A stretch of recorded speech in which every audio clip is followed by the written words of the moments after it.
बातमी पुण्यातून। पुण्यात आजही 500 गुन्हेगारांची ओळख परेड झालेली आहे। काल गँगस्टर, आज ड्रग्स पेडलर्सची ओळख, ही परेड गांजा विक्री, शस्त्रविक्रीतल्या आरोपींची ओळख परेड आज झालेली आहे। पुणे शहरात गांजा, ड्रग आणि बेकायदेशीर पिस्टल बाळगणाऱ्या तब्बल 500 पेक्षा अधिक गुन्हेगारांची पोलीस आयुक्तांनी कार्यालयात ओळख परेड सुरू आहे।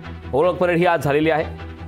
शहरातील कुख्यात गुंडाची काल ओळख परेड झाल्यानंतर शहरांमध्ये बेकायदेशीररित्या पिस्टल, ड्रग्स आणि गांजा विक्री करणाऱ्या विक्रेत्यांची पुण्यातील आयुक्त कार्यालयात ओळख परेड सुरू आहे।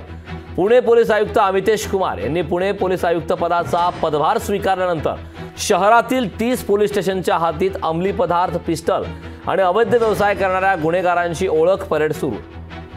ओळख परेड आज देखील झाली आहे। खरं तर काल ही ओळख परेड सुरू झाली होती, काल देखील झाली, आज सुद्धा झाली। बेकायदा शस्त्र विकणाऱ्यांची ओळख परेड घेण्यात आली आहे। पुण्यात गुन्हेगारांची ओळख परेड ही घेण्यात आली। अमितेश कुमार यांनी नवाच कारभार स्वीकारला आणि त्यानंतर तातडीने अशा प्रकारची ओळख परेड घेण्यात आली।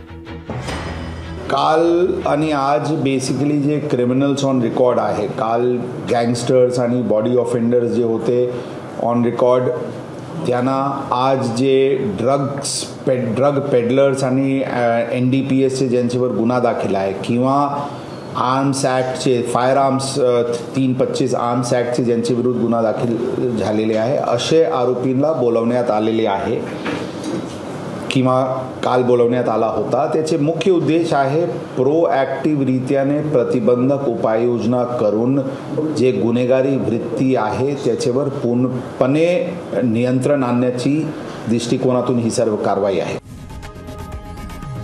लोकशाही मराठी, ऐका, पहा, जागरूक रहा।